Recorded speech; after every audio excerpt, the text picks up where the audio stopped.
Telegram downloads slow? Speed them up instantly. First one, check your internet connection. Make sure your internet is stable. If you're using mobile data and it's slow, switch to a Wi-Fi connection. Strong and stable internet means faster downloads. Second one, update Telegram app. For Android, open the Google Play Store, or for iPhone, open the App Store. Search for Telegram.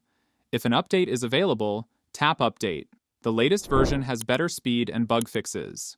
Third one, clear Telegram cache. Open Telegram and go to Settings. Tap Data and Storage. Click on Storage Usage, select Clear Cache. Then, tap Clear Entire Cache. This removes junk files. That slows down downloads.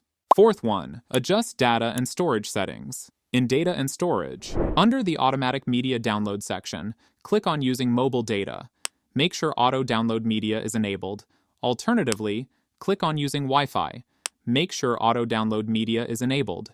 Fifth one, consider Telegram Premium. Telegram Premium users get unlimited cloud storage, faster download speeds, exclusive stickers, extra privacy features. Not compulsory, but helpful for heavy users. And that's it. Follow and subscribe for more tech tips.